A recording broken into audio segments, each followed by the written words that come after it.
12 மணிக்கு biryani. IPL match முடிஞ்சோன்னா, அது Chennai super Kings ஜெயிச்சதுக்கப்புறம் சாப்பிட்டா எப்படி இருக்கும்? அப்போ எக்ஸாக்டாக 12 மேட்ச் முடிஞ்சோன்னா நான் கிளம்பி போயிட்டேன். எங்கே அப்படின்னு பார்த்தீங்கன்னா, நம்ம திருச்சி தாங்க. இது என் நேரத்துக்கே பார்த்தீங்கன்னா எப்படி இருக்குது பாருங்கள், ஊர் கலகலகலான்ட்டு. வீட்டு பிரியாணி கடையில் பிரியாணி இல்லை.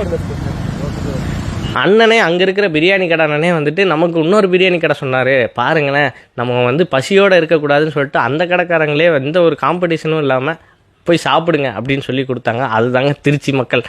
இங்கேயுமே ஆல்மோஸ்ட் க்ளோஸ்டு தான். நம்ம லாஸ்ட் மினிட்ல வந்து பீஃப் பிரியாணி, ஒரு சிக்கன் தொக்கு பிரியாணி வாங்கிட்டோம். இங்கே chicken biryani, beef biryani, chilli chicken biryani இதெல்லாம் இருக்குது. நான் சிக்கன் தொக்கு பிரியாணி தான் இங்கே வந்துட்டு நல்லா ஸ்பைஸியாக இருக்கும் அப்படின்னு சொன்னாங்க. சரின்னு சொல்லிட்டு அந்த நல்ல ஒரு கிரேவியோடு இருந்துச்சு. நல்ல காரமாக சாப்பிடணும் அப்படின்னு நினைக்கிறவங்களுக்கு இந்த பிரியாணி கண்டிப்பாக பிடிக்கும். இந்த கடையில் வந்து தால்ச்சா வந்து செமையாக இருந்துச்சுன்னு சொல்லலாம். கரெக்டாக டேப் காம்ப்ளெக்ஸ், திருச்சி டேப் காம்ப்ளெக்ஸ்க்கு ஜஸ்ட் ஆப்போசிட்டில் சிக்னல் பிரியாணி கடை. ஐபிஎல் பார்த்துட்டு நீங்களும் எக்ஸ்ப்ளோர் திருச்சி மக்களே கண்டிப்பாக ஃபாலோ பண்ணிடுங்க. ஃப்ரம் நம்ம கோவை சேனல். டாடா.